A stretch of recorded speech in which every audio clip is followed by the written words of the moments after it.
Hello, everyone. Good afternoon. My name is Alexei. I'm the co-founder and CTO of the email integration service Uni1. For over 8 years, we've been helping our users maintain communication with their clients and increase profits through email integration. Among our clients are many successful e-commerce companies, and overall, our service integrates seamlessly. We've seen firsthand how properly organized processes directly impact conversions, customer retention, and revenue growth. And that's exactly what we want to talk about today: how to build an effective e-commerce infrastructure that not only works, but actually helps your business grow through smart integration, automation, and precise work with your customer base. We'll also cover which service tools should be integrated, how quickly you can expect results, and what mistakes are most commonly made. Our guest today is Antony Artiushin, e-commerce manager at Apple VAD Asbis. He is an international expert in marketing and IT. He is at the forefront of e-commerce transformation, developing and implementing growth strategies for online businesses worldwide. And before we dive into our topic, could you please tell us a little about yourself? What e-commerce projects and specific brands have you worked with, and what particular areas and key responsibilities did you have? Well, overall, it turned out that my experience is quite diverse. For the past year, I have been working at Apple VAD Asbis. Before that, I spent about 6 years working with the Philip Plein team. At first, we worked in the CIS region, and then we moved on to the international level. We worked on launching advertising campaigns both in the EMEA region and in North America, APAC, and the Middle East, though to a lesser extent there, but the main markets were Europe and North America. And before that, I was essentially the founder of my own marketing agency. And gradually, we narrowed our focus to fashion, starting to work exclusively with fashion projects. And it so happened that we fully integrated into the Philip Plein team and began working with them directly. So, overall, to briefly sum up, I've been working in marketing for more than 9 years now, and for about 7 years I've been focused exclusively on e-commerce, online shops, marketplaces, in short, all the infrastructure we build for our partners. And at the moment, I'm already dealing with more global, strategic issues related to our partners. That includes developing their CRM capabilities, improving their customer experience, and, in general, how they approach working with their clients, what can be enhanced in terms of user experience, and so on and so forth. That's the very short and concise version. Listen, that's an interesting and diverse experience. Brilliant. Well, I'm from a technical background myself, and I'm always interested in numbers. So, I'd really like to hear from you. Any figures or metrics you've managed to improve: LTV, churn reduction, conversion increase, anything you can share? Unfortunately, I can't mention the exact names of the projects, as most of them are major retailers' large-scale projects that I'm not at liberty to disclose. However, I can still share, in general and anonymously, the results we achieved. In one of the projects, we grew our online revenue year over year by 88%. At the same time, we significantly reduced the return. Actually, to be precise, we increased the return on ad spend, right? So, overall, what happened was that despite the substantial growth in the channel, we managed to optimize our spending in such a way that the cost for the end customer hardly increased at all. This was a huge contribution, a really significant effort from the whole team, but considering that our part was quite substantial, I can also say that I took part in it.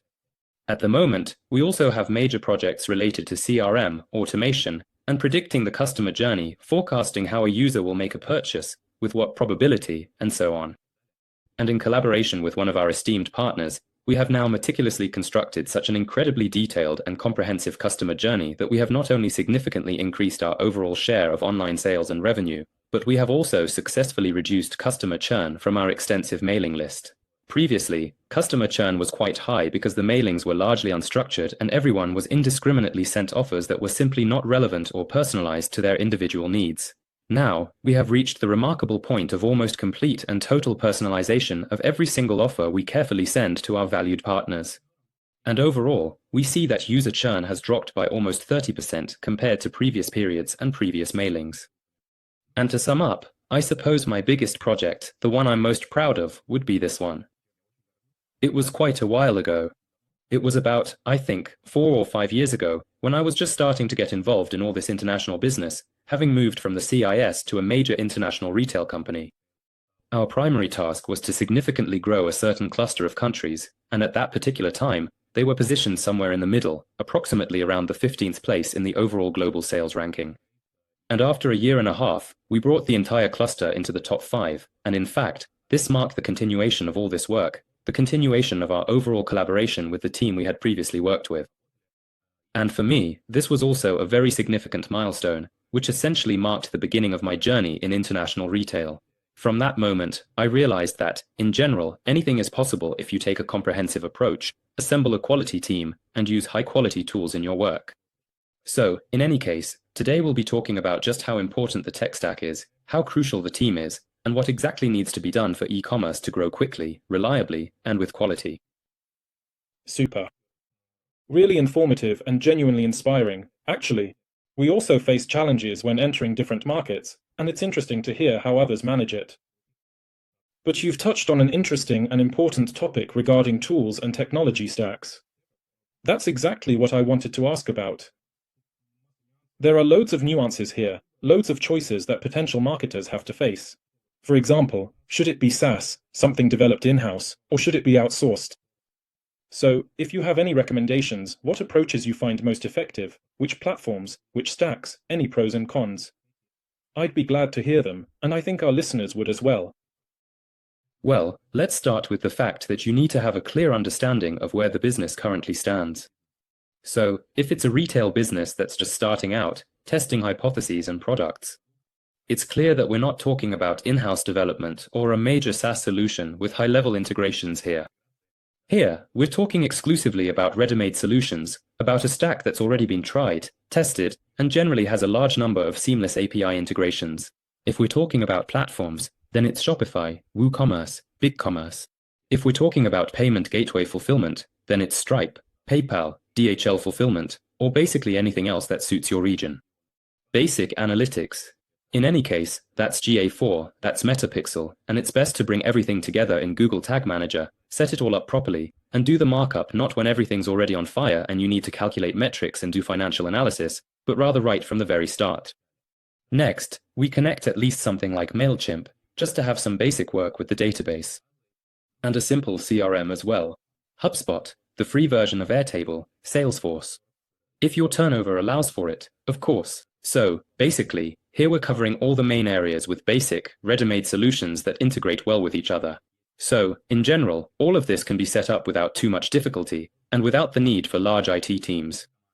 And really, we're already seeing a trend in the market where a marketer, to some extent, should also have skills in building such integrations, or at least an understanding of how all these platforms are connected and work together. And then we can start talking about integrating a CDP, BI, end-to-end analytics, but I'd say it only really makes sense to start thinking and talking about this once your annual revenue exceeds at least $500,000. Yes, is there really any point in discussing it before then? For smaller projects, of course not, because the business model is so unstable and there are so many risks that the company as a whole faces, that at any moment, in fact, its viability could be lost. Yes, and if you invest your initial resources into some integrations or tools rather than the product itself, well, then it's most likely going to be an unsuccessful story, I think. Got it, thank you. Listen, well, that makes sense, doesn't it? At the start, it makes sense to use ready-made solutions and focus more on your own product rather than on some custom developments. But what resonates with me is that you mentioned MailChimp. That's our competitor. Apart from our email marketing service Univan, we also have Sellsy, a direct competitor to MailChimp. It's cheaper and has all the integrations you mentioned, specifically with WooCommerce, Shopify, and so on. It seems like we could offer that as well. Well, okay, fair enough. So, it turns out you've worked in loads of industries, fashion, electronics, and others, plus companies with different turnovers. But, for example, when it comes to different markets and different industries, are there any approaches to email marketing or infrastructure that differ from industry to industry? Can you say something about that? Well, again, here, when we talk about email marketing, it's very much tied to the product itself, right? When a product serves a specific function and solves a particular problem, and the clients care about some technical aspect of the product. In that case, the approach will be one thing. If we're talking about products like Apple or high fashion, which I worked in before, then here we're not really selling the function, so not clothing as a function, not a phone as a function, but we're selling the very idea of a lifestyle, the idea of using the product itself. A lifestyle, if you like. And, let's say, the tactile and visual experience of using this product, yes. And in this case, of course, Our email marketing stops being this closed loop focused on products and so on. So here, we try to talk more with the customer about their feelings from the product, what they can get out of it, and so on. This is a less intrusive form of communication, not, let's say, sales-oriented, because here a slightly different aspect is important, which is exactly what sells the product. That's what actually sets us apart from other players on the market.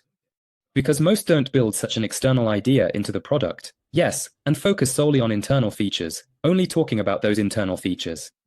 That's probably why it works differently for us. That's it.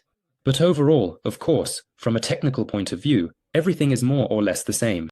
So, there are still cohorts, there are still reports, some automated triggers that we launch, and so on, and so forth. In any case, I would say that's already the baseline, right? That's something that any successful e-commerce project should have, no matter what. If you still don't have this, now is the perfect time to think about how to set up proper, effective automation for these processes. Thank you. But you mentioned the difference in approaches for fashion and for electronics. Is there perhaps a universally useful scenario for a content strategy? Something like a ready-made sequence, a welcome email, some content, storytelling to engage, then a call to action, an upsell, something along those lines. Well, I'd say that coming up with a single scenario is a bit like trying to cure every illness in the world with one pill. There's no such thing, no universal scenario, and there's no single way for this to work either. Obviously, yes, okay, a welcome letter is a sort of basic starting point, but after that everything branches out significantly depending on whether it's B2C, B2B, or B2G, and which sector it is, consumer electronics, fashion, pharmaceuticals, and so on. And for each of these sectors, there isn't a universal approach that works really well. We see from project to project that even depending on which price and niche segment a consumer electronics retailer is in, the results we get from mailings can vary greatly. Yes, so in fact, everything here depends not so much on the sector in which a particular retailer operates, but rather on what kind of audience they have internally, how well these user cohorts are structured, and so on. So here, probably the main piece of advice I would give to everyone working with their customer base, everyone who deals with mailings, is to test and gain a deeper understanding of your audience. Because for each segment, it is extremely important to have a detailed, tailored approach. And again, if we're talking about best practices, it's very important to look at what the major players are doing, like Adidas, Nike, Puma, and how they approach communication with their customers. They definitely know who their customer is, what age range they fall into, and what preferences they have in the products they buy. Their online and offline channels are connected. In other words, they can see at which locations the customer has purchased a product and what their overall history as a customer looks like, linking both online and offline experiences. From there, they build a very detailed and in-depth customer journey. And personally, I've almost never noticed any mailings from them that didn't actually apply to me.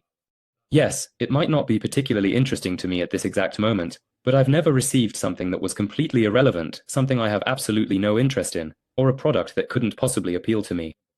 So here, we're not really talking about the format of email chains or scripted approaches. Here, especially when it comes to large-scale retail, we're talking more about aggregating very large data segments, about greater automation, including the use of AI, in order to understand with what probability a user will buy a particular product, and what should actually be offered to them, whether as an alternative, as an entry point with another product, when exactly it should be sent, and so on. So here, overall, we're already moving away from the approach of simply sending out offers or chains of emails, towards exclusively detailed, personalized communication. And in fact, this is already our present reality, let's be honest about it. Because the technology stack is developing so rapidly, in the future users will become so accustomed to receiving offers that are as relevant as possible to them. We can already see how open rates for all mailings across all channels are generally declining, and how customer attention to any information they receive is dropping overall. And that's why we're really saying that if you don't have a direct dialogue with the customer, if you haven't yet established a close enough interaction with them, then you're already losing out to a significant segment of the market. Everything is gradually shifting towards this kind of face-to-face communication, including, if we're talking about online channels as well. Understood. Listen, so basically, we're talking about some kind of super personalization, hyper-segmentation, right? But it seems that, especially when it comes to connecting online and offline channels, CDP, as you rightly mentioned, is more suitable for large businesses, isn't it? Are there any tips for smaller businesses? And I suppose it would be different. That is, A smaller business probably wouldn't be ready to invest in such personalization. Maybe there are other channels that suit them better. Well, in general, different channels involve different formats. Are there any differences here?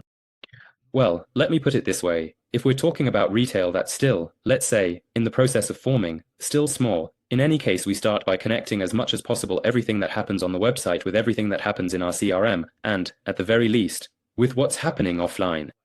So, basically, there are already a lot of ready-made solutions that allow you to identify a customer who came offline and link them to the data we have in the online CRM, and to understand where their first point of contact with the brand was, where they took their first step.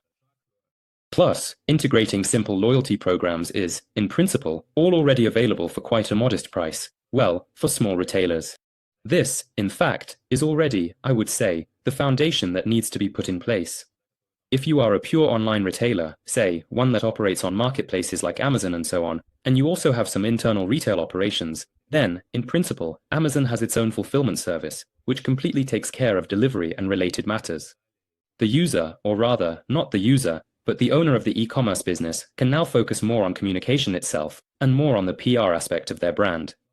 So here, I would probably say that for small retailers, it is now very important to be more product-focused so that the product itself is something new on the market. Because otherwise, we end up in a situation where we have a very shaky economy, where a lot of investment goes towards paying all these intermediaries, those who handle fulfillment, marketing, promotion, advertising budgets, and so on and so forth. And as a result, the profit margin gets eaten up quite significantly.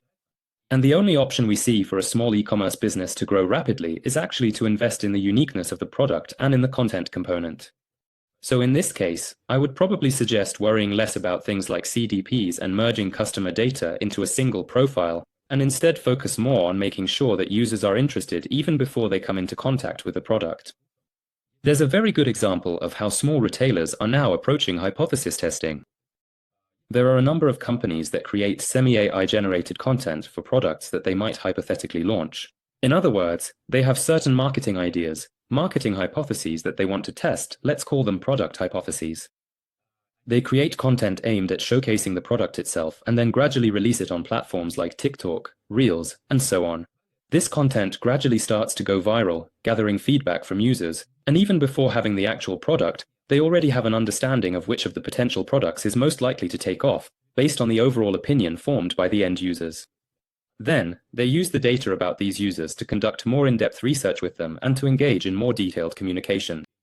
And when they realize that they've found the very product that can be launched into production, they start working with that product. Yes, so here, in this context, it's very important that, in fact, the product hypotheses we develop take precedence over the infrastructure we're building. So now, in fact, we are progressively moving more from the overall customer experience, so to speak, towards a much more comprehensively product-centered approach and strategy. In other words, everything has come full circle again, and for small retailers, the top priority is, of course, to understand how well the product will be received by the audience. I'd like to shift a bit from talking about what's right and what needs to be done to discussing possible pitfalls and mistakes. What kind? There are probably some approaches that lead to inefficient spending. And in general, I think if you're implementing some kind of marketing communication strategy, you need to keep an eye on what's happening. That is, you need to monitor certain metrics. Traditionally, CAC and LTV are used. At least in SaaS, that's the case for us, and I think it's similar for e-commerce as well.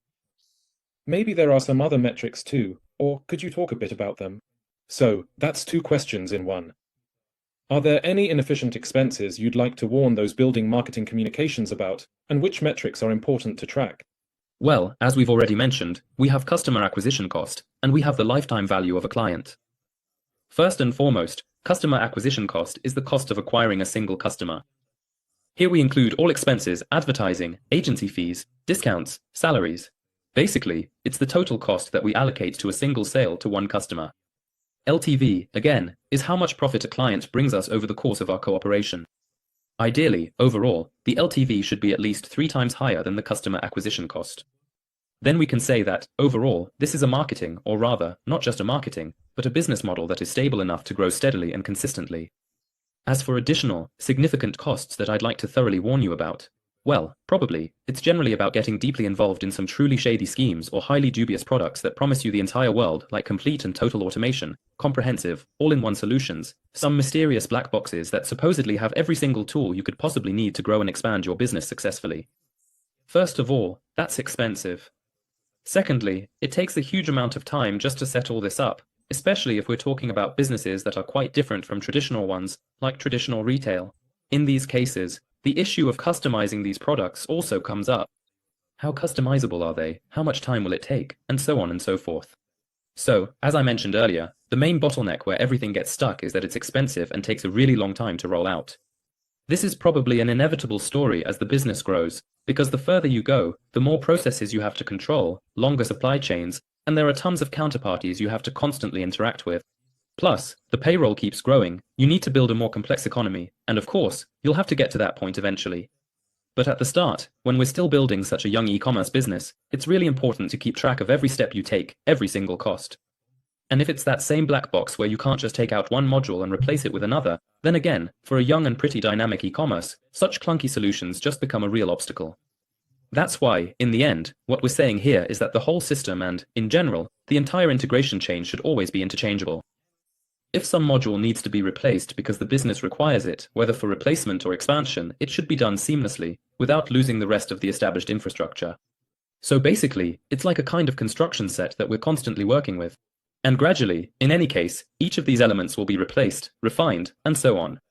But here, as they say, if we're building a new bridge, the old bridge should keep functioning right up until the very last stage, until the very last moment when we simply switch over to the new tool. Everything should already be tested, everything should work properly, especially for the end user. It all needs to be seamless. We know countless situations where some complex infrastructure system is being developed, like, say, we want to completely change our approach to marketing, make it data-driven, connect all the channels at once, tag everything, and as soon as it all goes live, we end up discovering that, boom, here our test fails, over here the shopping cart breaks, and somewhere else the recommendation service goes down. Here, our automatic data transfer to logistics stops working, and so on and so forth. So, in this context, it's really important, of course, to log all your changes so that you can always roll back to them at any time. And again, the interchangeability of modules. Because if something suddenly stops working properly, you need to be able to switch to some backup channel and keep things running. Because for a small business, even a short downtime, even just a day or two, might not cost millions of dollars like it would for a big company, but it can be critical in terms of, say, customer loyalty. Right. Because for a small e-commerce business, it's really important to always show that you're ready to help the customer and to build your reputation from the very beginning. And if, at the start, we're already doing everything poorly, sloppily, and in a confusing way, then obviously, it'll be even harder to grow later on. So now, customers are generally pretty demanding, right? And that's why we're saying that investments should also be made very wisely. And it's better to keep a small safety cushion just in case something goes wrong, so you can somehow win back those customers who, in fact, bring us the main bread and butter that retail relies on. Well, that's about it. Listen, there's a lot of interesting information here, but also some contradictions. On the one hand, I heard that you're not a fan of the all-in-one approach, where everything comes from a single vendor. And it seems to you that in that case, it's hard to swap out a module for a more suitable one. So, there's a lack of flexibility. But on the other hand, you warn against even a single day of downtime.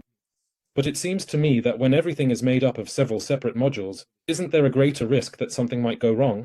After all, that requires a ton of integrations. But your experience suggests otherwise.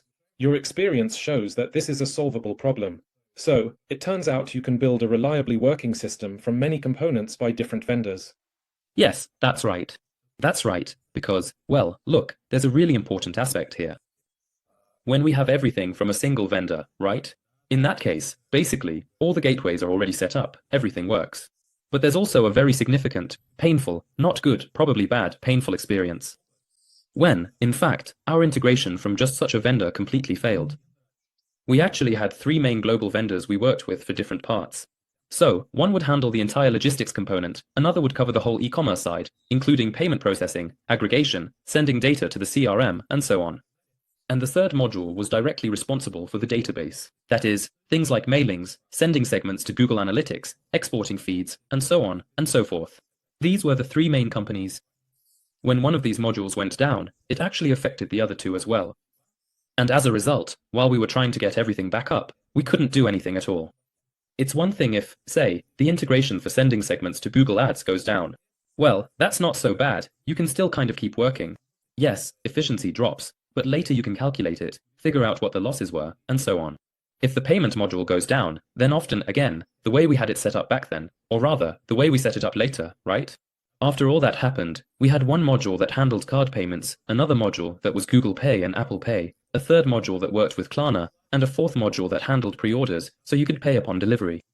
So, if one card payment module went down, all the others still kept working for us. And basically, it turns out that if any one of the elements fails, we always have backup gateways that operate independently from each other. And that's probably the main advantage of having such a distributed system. The downside is that something can always break, because one team might decide to completely rewrite their API and how everything works, while others don't catch up in time. As a result, you get some kind of disconnect that takes time to resolve. But as practice shows, again, services that have been on the market for a long time have cross-synchronizations with each other, and it's almost never the case that they stop interacting properly with one another. So overall, I would probably still vote for this approach. Not an all-in-one, right? When you have a large number of independently operating and autonomous services.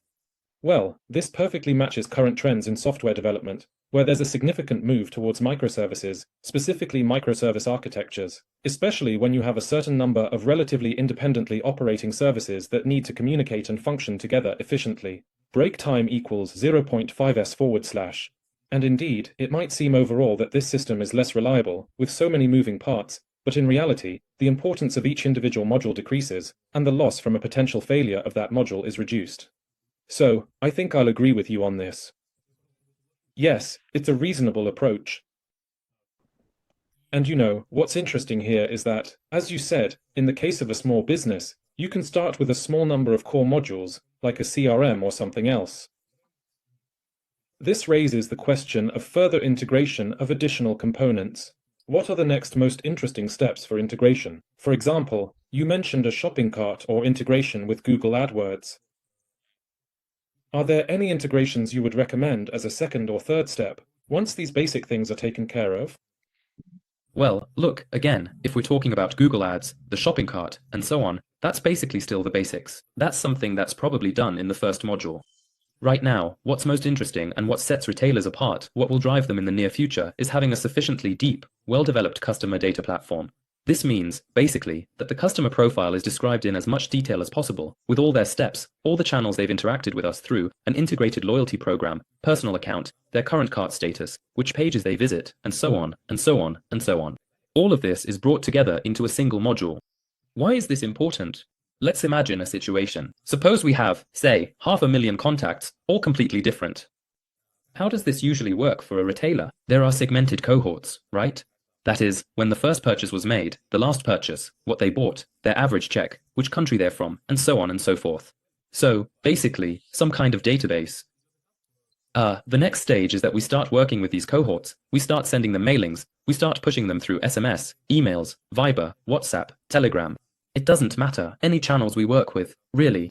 And we see that gradually the customer starts to drop off, first stops responding to our mailings, then unsubscribes from them, stops buying from us, and so on and so forth. And overall, it's unclear why this happens, it's unclear after which mailing, it's unclear after which key action such a client dropped off. The retailer starts frantically looking for ways to reduce churn, right, to win this user back.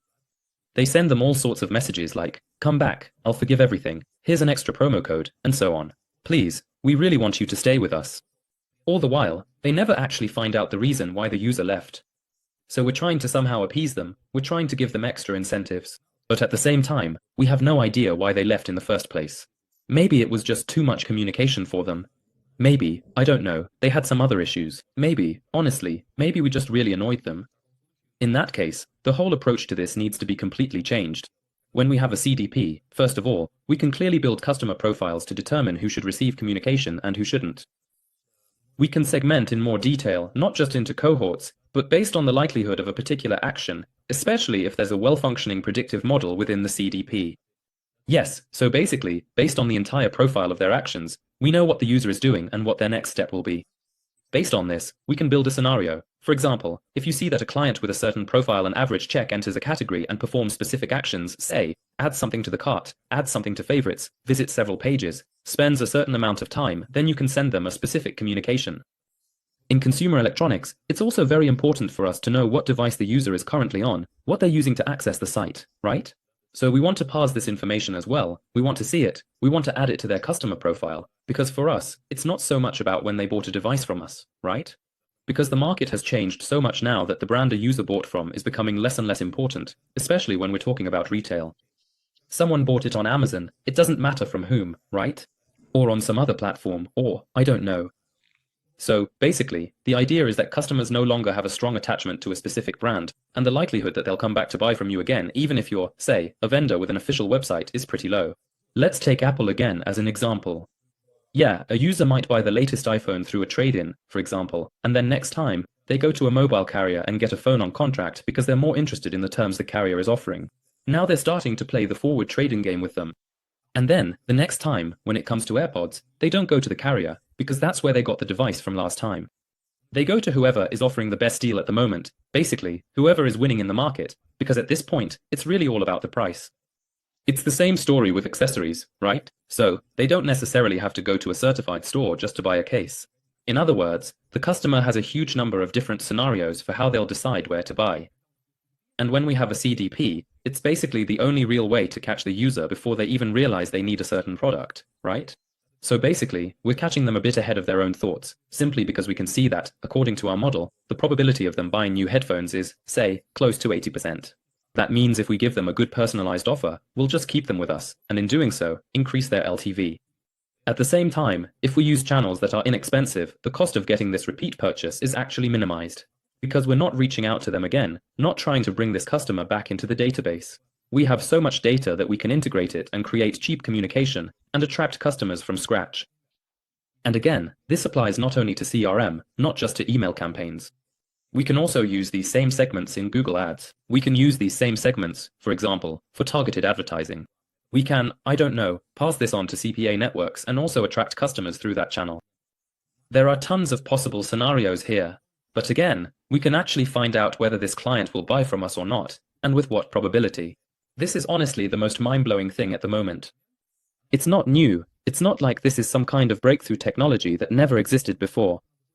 But now it's moving from the enterprise space to more everyday solutions, and it's starting to become much more affordable, because once again we have fairly inexpensive tools that help lower the cost for things like CDPs. So basically, we're now reaching that milestone, that point, where even a small retailer can afford to communicate one-on-one with a customer without involving a physical salesperson or consultant. This is essentially something you can already look into and start considering the services that are currently available. But for now, as of June 25th, it makes sense to integrate a CDP if you have more than 5 touchpoints, if you have a website, an app, email, retail, social media, influencers, and so on, because a CRM no longer gives you the full picture. And again, it all depends on your turnover as well. So, the fewer customer data you have overall, the less data there is, the lower the probability and the worse the forecast will be. That's why, for now, this is still more for the bigger players. But over time, I'm sure that even with small amounts of data, the system will learn so well again, by using external data that already exists about the customer. Even though, yes, Apple is blocking cookies and Google is trying to anonymize customer profiles as much as possible, there are still some traces you can latch onto, and even if it's depersonalized, you can still build a clearer profile of a particular customer. Then, well, it will work really well, basically. Wow, you've shared so many interesting things. And here, I think the main point is that you need to collect and store as much user data as possible, and then use it effectively in communication. But here's an interesting technical point for me personally. You have several different communication channels, and you can't always tie all of that into a single profile. Is the person who contacted you via Telegram the same person who writes to you or whom you write to by email? So, the question here is about identification and somehow linking these channels into a single profile. And you know what I find interesting? There are different approaches here, but right now, there's a lot of talk about zero-party data, first-party data, and third-party data. In your experience, what works more effectively? When you directly ask the client, for example via Telegram, tell me your email, so you can link the information, or when you try to use some technical means for this, like tracking on the website or something similar? What works better? That's a good question. You know, it's kind of like the chicken or the egg question, right? Obviously, if a user gives you their information directly, at the very least, that's the address they actually use to keep the kind of communication they're interested in. So basically, it's already a common thing when I have an email where I only get personal messages. And then I have another email where all the commercial stuff goes. I want to keep that information separate. Again, Apple can anonymize my email by substituting a completely, let's say, non-existent address, which acts as a sort of buffer, because I want to anonymize my personal address so that no one can suddenly contact me directly. Yeah, so there are different approaches. That's why, probably, when we ask face-to-face, it works better. But we shouldn't neglect automated tools either, because at the very least, we can test them out. We can send out a mailing and see if there were at least any opens of those emails or SMS messages that we sent to that address. If not, then it means it's not valid. So, there should be an automatic trigger set up, whether it's with the manager or the chatbot, doesn't matter, to verify that email. As they say, modern problems require modern solutions. If we can't communicate properly through channels we can't identify, then we need to have a counter tool that allows us to extract the necessary contact. And again, going back to the question about the chatbot, we can absolutely send an automated scenario like ask the person for their email, and also connect the same kind of AI chatbot there, which can properly respond to the user's questions with pre-written prompts about what should and shouldn't be said, where to pause the conversation, and so on and so forth. But again, while these aren't exactly out-of-this-world technologies, they're still quite expensive, take a long time to set up, and so on. They're really only needed by those who already have a large customer base, like, I don't know, when a single chatbot cycle can generate, say, 200,000 additional communication channels with clients, because their database is already over 1 million. So here, it's really important to clearly structure the economics between, say, how much an hour of action or an hour of work or, for example, $1 invested in a particular technology will pay off and how quickly. So, like, if you need to do this for 1,000 clients and find out their addresses, it's kind of easier to do it semi-manually and just send out a standardized, I don't know, some kind of mailing, please verify your email. Yeah, like, here we're not talking about any kind of super automation. So, once again, we're basically going back to the very beginning of what we were talking about. There are the current resources, there are the investments we want to, put into developing the business. And there's the LTV return that we'll get from the user. The less predictable this whole thing is, the fewer input data we have, and overall, the smaller our client base, the less likely it is that we actually need this right now. It sounds cool, right? It's like a spaceship that everyone wants to fly in. But if we're still just standing in a cornfield, then obviously we can't exactly park a spaceship there. We need to very clearly assess our resources and the opportunities we have, or rather, the results we expect to get from this. Because there's this problem with a lot of founders who, go to a tech conference, come back to their team and say, why haven't we automated everything yet? Why haven't we implemented some super AI engine? It would make us millions. As a result, the team spends 6 months working on it and finally rolls out the finished product. Yeah, it's cool, automated, everything's great, but at the same time, it took a huge number of hours to develop. And there's still no profit, just like before, because the point is, this project was still at the stage of testing product hypotheses, definitely not at the stage for any kind of AI automation or anything like that. In other words, if we haven't even learned how to use a hand plane yet, no fancy laser CNC machines are going to help us. That's why we always start with the basics. And then, as the business grows, we see where we're headed. So, you've brought up AI. What do you think, right now? The whole AI topic is already overheated. In my opinion, they're shoving it everywhere, whether it's needed or not. But in marketing communications, it's actually a useful thing. Do you use it? Look, here's the thing. I'll answer like this. Yes, they're putting it everywhere. Yes, it's still a topic that gets people excited, because for many it's still not that well known. And according to the latest data I saw just last week, most users are still using it for things like Find Me, recipes, make this text more concise, and so on. That is, for them to be used in a really deep way. Embedding them into tools, there's nothing like that yet. But again, let's remember what it was like, say, 5 or 6 years ago, when everyone started talking about big data. Back then, that was the word of the year. Now, AI is the word of the year. Everyone was talking about big data. Everyone was saying, look, we've got loads of containers, loads of data, we're bringing it all together, everything's working in a system, all interconnected, and so on. Look at these amazing use cases we've got, and so forth. But in the end, it turned out that people only really started using big data properly. Well, literally, I don't know, maybe a year or 2 ago, and then it spread to a large number of businesses, not just the big players. Yes, to those industries, but in general, it also reached just solid, stable retail. The same thing is happening now. It's still a hyped up topic. Everyone says it, everyone claims, we use AI in our communications. But in the end, all that remains is that it just generates text for communication. And so far, there's no sign of anything there, any kind of super cool integration. So, as with probably any topic, right now there's a kind of accumulation, yes, a saturation of this subject, and gradually we're seeing the trend start to decline a bit. Going down, but again, yes, let's take the latest updates from Google with their Gemini and AI search. In fact, now more than 30% of all search queries already have a Gemini-generated answer. At the same time, a number of experts note that these generated answers in the results include a large number of sites from the top 20 or top 30, rather than the top 10. Why is that? How do the algorithms work? How can you get in there? Everyone is now starting to have a very pressing question: will we lose our organic traffic? And we can see that users are already making more active use of these instant replies provided by Gemini. And they're not going to organic results, because, essentially, the answer is already formed. This answer, with its various data sources, is much more comprehensive than if the user were to open loads of tabs at once. And queries like, "I don't know," by iPhone 16, are now shifting more towards iPhone 16 pros and cons. And there, Gemini already provides a sort of review of the pros and cons, attaching specific sources showing where the information comes from. And users are already starting to rely on these sources. So, we can see that overall, the customer experience is changing, right at the entry point, which is quite a painful spot for retail. This is essentially organic traffic. And we know that a large number of retailers get between 40 and 60% of their traffic organically. And you can imagine what a 20% drop in organic traffic would mean. That would hit revenue so hard that, well, I'm sure most are already asking themselves, where will we be in a year? How resilient are we in this regard? What do we need to do? Should we be shoveling budgets into Google Ads right now? Or should we, I don't know, change something in Merchant Center?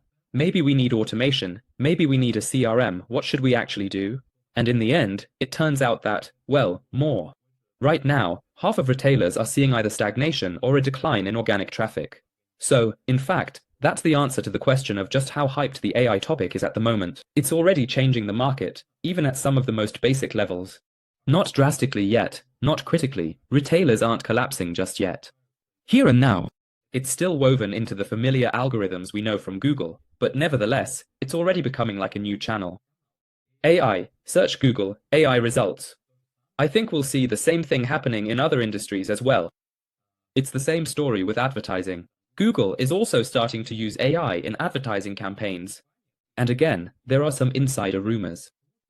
Of course, we're not particularly fond of them here, but still, let's discuss it. There are rumors that some companies within Google will, after a while, move to semi-AI management. So, again, this means less customization, less hands-on involvement from specific specialists, and more automated campaigns. And again, all this leads us to the fact that e-commerce must bring its entire structure, feeds, how information is presented on the site, and so on, into full compliance with Google's requirements. You need to take all the guidelines and spell everything out. Exactly, right down to the last detail, as it's supposed to be.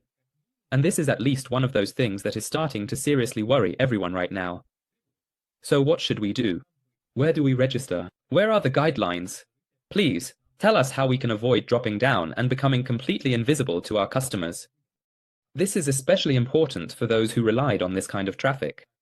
For those who didn't really invest in PR, brand development, social media, and so on. There are plenty of such retailers, especially in industries that aren't highly digitalized. For example, I don't know, selling things like lorries, cranes, and so on. That's also retail in a sense, because they also have online shops, online orders, and so forth, and so on. And now they're really worried, because 90% of their traffic comes from there. Sometimes it's all organic, they didn't even invest in advertising, and now they don't know if they'll even stay in the market, because all the traffic might just disappear. There's your answer.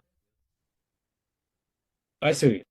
Very interesting. I think that, with these changes that are already happening, the importance of the channel is growing, of marketing communications. So, if you're communicating with your clients, if you maintain that connection, you can do both upselling and cross-selling, and in this way compensate for possible turbulence that arises due to changes at Google and other players related to AI. Well then, going back to the question about upselling and cross-selling, do you happen to need any specific or specialized tools for this particular process? And if that is indeed the case, perhaps you could kindly recommend whether there are any available services that could potentially help with these intricate processes, or are the ones you've already mentioned quite sufficient and you simply need more comprehensive data? How exactly do you typically approach this situation? Well, let me maybe expand on the question a little. From the point of view of what kind of infrastructure would generally help you work effectively with your segments and audiences, yes, to communicate with them properly and also to do upselling and cross-selling, because this question, on the one hand, seems simple, but on the other hand, since we have so many touch points with customers and we can approach this in different ways. Let's do the following review here. If we're talking about attracting, in general, the attention of customers, that's a given. Google Ads, Meta, TikTok, Criteo, and so on. This is retargeting, which we can set up for upselling and cross-selling, and so on. So, in fact, here we're talking about user purchase data, the fact that we can already pass this data onto these advertising platforms, and within them. Setting up upsells and cross-sells through content is the same story, TikTok, Reels. And we can use this, again, to promote everything to our loyal audience, to film it, and then, in fact, to interact further based on their interest in our subsequent products. Because if a user is subscribed to our network, there's a high chance that they might first see our content and then go on to visit the website. It doesn't matter what the offers are. Zendesk for chat consultations, Trustpilot for trust triggers, Klarna and PayPal for installment payments. Again, an important aspect is that many users want to make a large basket straight away, but at the same time split the amount they have on hand into smaller parts, simply because it's more convenient that way. And that's why, again, this really helps us drive not only sales, not just for the main product line, but also for related accessories, Klaviyo for abandoned baskets, for abandoned checkouts, but generally for any CRM events we have for retention, again, automated CRM scenarios, loyalty programs. Here, I would recommend working with Line for loyalty. For RFM segmentation of personalized offers, Bloomreach, Well, Upsale, and again, Klaviyo as well, there are quite a lot of tools you can work with. You can also connect Viber, WhatsApp for communication. And, again, the general principle is, use each tool at the right time. Yes, as soon as your business is basically ready for it, ready to integrate all this, ready to start working in more detail. Then it makes sense to get into it, but don't try to do everything at once in a single sprint. Don't try to cram all the tools together, just gradually, step by step, like a cat, take small steps and master it all bit by bit. Got it. Thanks. That's great. You know, there's something else I wanted to ask. Univan was originally conceived, our service, for transactional mailings, although of course, now it's also used for mass marketing as well. But can you share any personal experience regarding the use of transactional mailings for sales? It seems to me that this is a rather underrated channel. I think it's quite possible to include some notifications about what the user is doing on your site, along with some recommendations. Have you had any experience with this? Well, look, a transactional mailing, in fact, exists for us for two main purposes. The first is to make sure that everything went smoothly for the user and to provide them with service information, such as, here you can track your order, here's when your order will arrive and in what packaging. How the user will receive it, whether the courier will contact them or not. So, this is a very important point in terms of loyalty, because I often see mailings where it just says, thank you for your order, wait. And that's it, no other accompanying information. Here's your, I don't know, order number, what am I supposed to do with it? Where am I supposed to go with it? No idea. When it's supposed to arrive, within what time frame, that's unclear as well. Obviously, not all companies have this sorted out, and not all companies are even aware or able to fulfill these delivery obligations in time. Exactly within the specified time frame, but one way or another, this is something to strive for, and this first point is more about service and loyalty. Plus, the customer who makes a purchase can answer questions for us about how convenient it was for them to make a purchase on the website, and whether they had any problems related to that. Maybe, instead of a tester, they can give us some feedback, like, for example, my basket disappeared.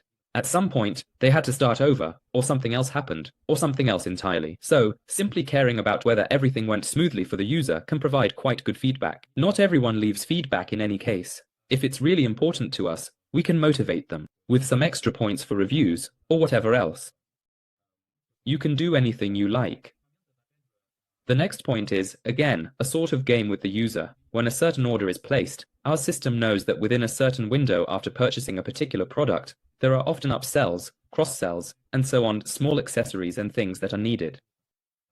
If we're talking about consumer electronics, for example, about when buying a smartphone, for instance, if the user is an active driver, they might need a car holder. If they're a motorcyclist, they'll need a holder for their motorbike. Again, We can link some of this data based on their previous experience, because they've bought something for a car or something for a motorbike from us before. Again, if it's a major retailer, we can offer them accessories that are specifically tailored to the device we're selling. This includes must-have accessories with the highest attach rate, which we can also offer at this stage.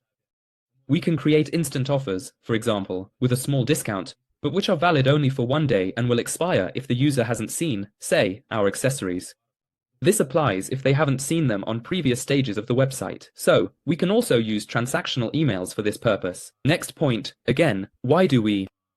Such emails are needed not just for service, not just for attach and cross-sell and so on. They are an opportunity for us to tell more about our mobile app, about our loyalty program, and whether we have any levels in the loyalty program. If we've already credited them with points for their orders, we can show a progress bar, for example, indicating that after a certain time, their discount will increase to a certain amount. You can already add something from the accessories right now. So, we combine the second and third points into one. That is, this is no longer so much about a service or cross-sell story, but rather an educational one, immersing them in our retail as a whole. We can also mention, if there are any ongoing events from retailers in the region where the user is located, what values we uphold. Again, I'll refer again to Adidas. At the moment, I live in Valencia, and here the running culture is so well developed that marathons are held almost every week. They're really big events. And Adidas, knowing that I have my orders delivered to the Valencia region, always sends me reminders like, we're sponsoring such and such marathon, or we've done this or that, we're supporting the development of running culture, and so on. And, almost without you noticing, their very subtle communications showcase trainers from their new collection that they consider perfect for running. So you see how, in general, some kind of information background can come together here. Along with the fact that they've immersed me in their lore, shown me things, including their loyalty program, they showed me my points balance. They showed me the products modeled by people, and so on. So this is such a multiplicative story, something you can play around with, come up with all sorts of ideas, rather than just sending out boring order confirmations.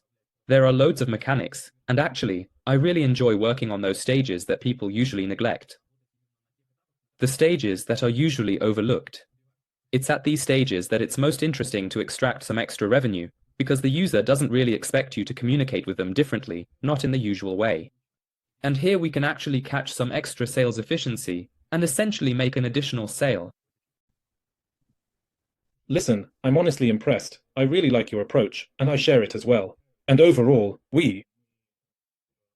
our company too, and in general, email marketing, despite the apparent contradictions, the more emails sent, the better it seems for us, but we wholeheartedly encourage this kind of personalized approach, because it's more lively. It's just that, yes, when you meet someone, you don't just say hello and then goodbye. Yes, you actually share a bit about what's going on in your life, don't you? You think about the person, maybe offer something that might interest them. I think this doesn't just make email marketing, but marketing in general, more lively, and it seems like a really good direction for marketing. We have very little time left. I want to ask a couple more questions.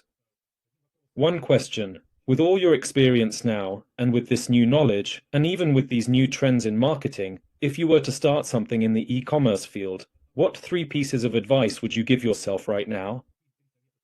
What should you do or not do? That's a good question. Well, I suppose I'd genuinely start by thoughtfully considering which particular product hasn't yet become significantly overexposed to a broad range of discerning users, and whether it's truly possible to meticulously create something so remarkably memorable and uniquely impactful for the dynamic market that it might either completely and utterly flop, or conversely, have an absolutely astonishingly amazing and profoundly positive impact. There's a good example I really like. It's the cosmetics company Rhode. They launched a case that perfectly fits their daily use cream. You know, the sort of thing a woman usually always takes with her. And now there's this trend, it's called something like no purse, no bags, where people basically leave the house with just their mobile phone. Because basically, everything you need is on your phone, your travel card, your bank card, chats, all your loyalty cards, and so on and so forth. So, in fact, it's everything a person needs for everyday use. And you really only need to take the bare minimum with you to feel comfortable wherever you are. And they actually came up with this idea where you can just pop a small travel-sized cream in there and use it whenever it suits you. And on top of that, it looks really cool and stylish.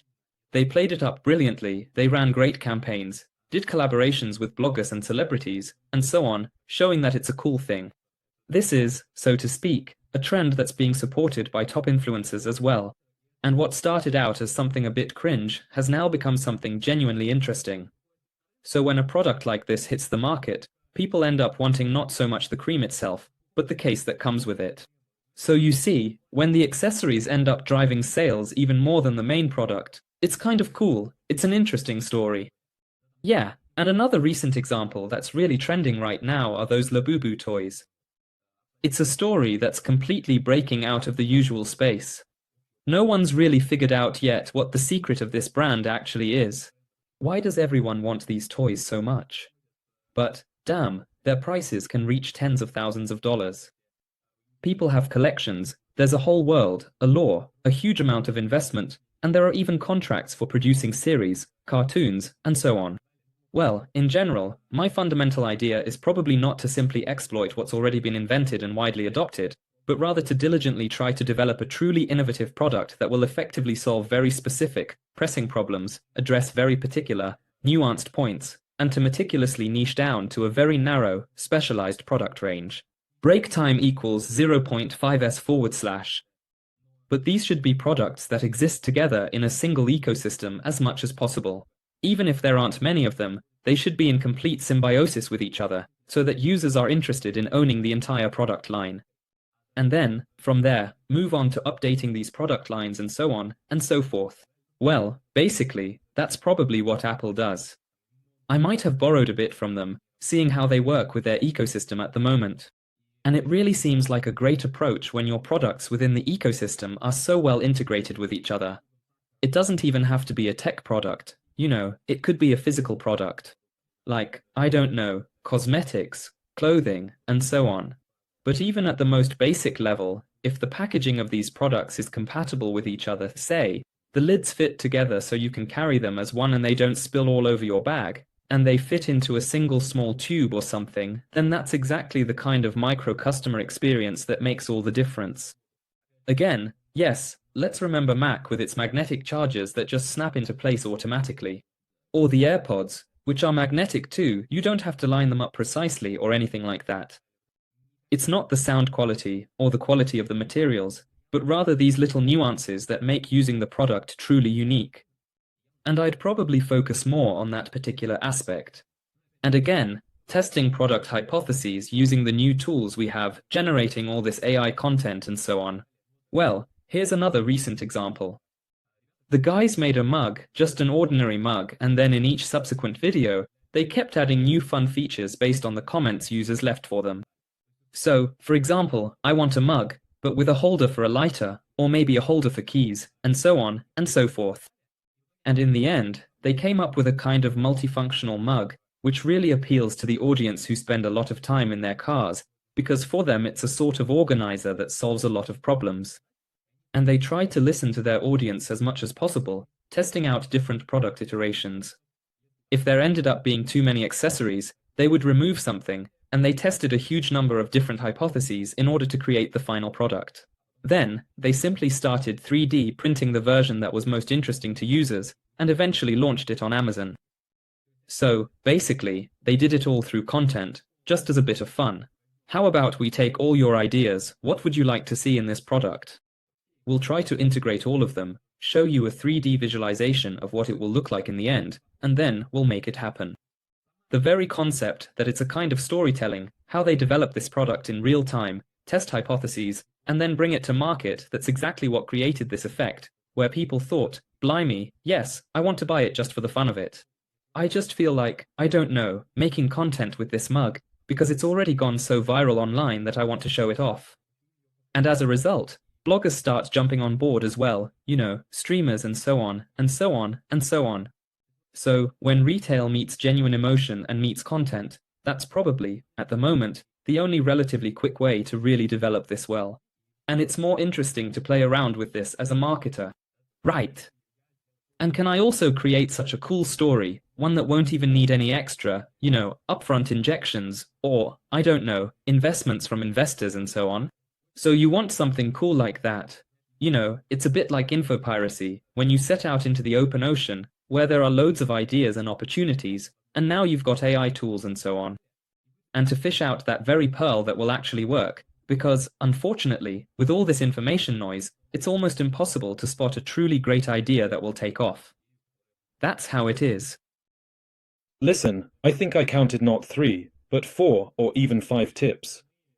But the main thing is, you would try to stand out, right? Well, like you started to say, to do something unique, not just what everyone else is doing.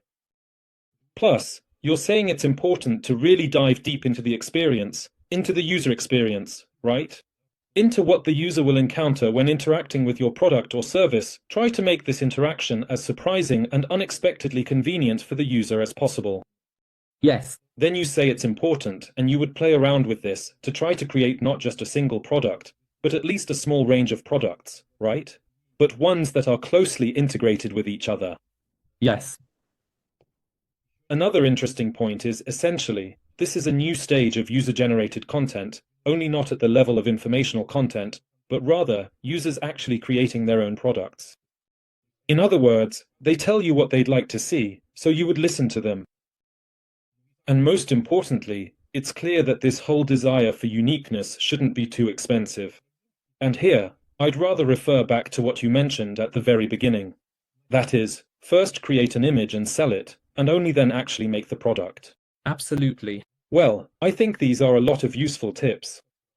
And if I were you, the one giving you advice, I'd definitely listen to myself. Listen, that's great. Let's move on to the last topic then. It's a bit of a provocative one. Are there any screw-ups, maybe at least one, that you could highlight? And if it turned out not to be a screw-up in the end, that would be even more interesting. Is it possible to get any benefit out of a screw-up? Maybe you've had such an experience. Well, most of the time a screw-up is a screw-up because it brings losses. But experience gives you experience. Well, that's true, that's true. Sometimes it's priceless. But we also have a really great case from my previous job. It was about 3 years ago, give or take. The team accidentally launched an ad campaign in a country where it wasn't supposed to run. So, it was in the tier, in other words, we did have a presence there, but there was no advertising budget allocated for that country at all, and in fact, we'd put it on hold until better times. But in the end, after we started promoting there, we saw almost 2,000% growth in annual euro revenue, and that was with very minimal investment, simply because we hadn't realized just how engaged the audience could be there, or how much they were lacking the kind of new communication we could offer them. And in the end, well, this screw-up actually led us to single out this country. Then we singled out an entire region made up of neighboring countries in that area. And essentially, we created a new division specifically focused on developing this region. These are basically the Balkan countries, the Balkan region, Southern Europe, and so on. We separated this out into its own segment because we saw, wow, it turns out, for some reason, that really interesting users there have a strong need specifically for original products. They want to buy official goods, they want to buy directly from the source, even though, yes, there's a lot of unlicensed product in that country. That's actually why we didn't put it in the first tier. But nevertheless, we got some really great results, and in the end, everyone was just happy, like, wow, brilliant, we found interesting, cool insights that we can work with further. That's a bit of a win. I can see 2 pieces of advice here straight away. Well, firstly, turn your screw-ups into tests, and secondly, measure if you see that the results differ from what you expected, then there's probably a reason for that, and maybe there's money to be found somewhere in there. Yes. Brilliant. Listen, I just want to thank you, sincerely thank you. A very interesting conversation, for me personally, and I think for everyone watching. And if you'd like to say something to our listeners before we finish, brilliant, the floor is yours. Oh. I'd probably like to end on a slightly promising note. Right now, most people are really experiencing a lot of stress and anxiety because AI is going through an incredible phase of growth. A large number of companies are also optimizing their resources right now, cutting costs, trying to rethink their strategy towards their employees, and so on and so forth. And I suppose here I'd like to say that, after all, we are still, humans, yes, skilled professionals who have managed to retain the best human qualities, who know how to speak the same language as the client, who are capable of empathy, who can understand and distinguish, let's say, personal closeness, physicality, some kind of personalized interaction with the client. We will still continue to deliver inspiring results, inspiring campaigns, and work on that subtle emotional level that AI still cannot penetrate so deeply. And I believe that a good specialist has nothing to worry about. In any case, most of us will either just rein a bit in a different direction, or start working together, optimizing our routines. But yes, it really is a challenging, interesting, and in some ways revolutionary time. So, on the one hand, as they say, it's both frightening and fascinating to see where we're headed now. That's it. But I'd like to leave a little bit of hope that, in fact, everything will turn out fine. Thank you. Let's remain human in this age of AI. We've had Anton Artiushin from Asbest and myself, Alexei Kachalov from Union. Thank you all. Take care. Thank you all.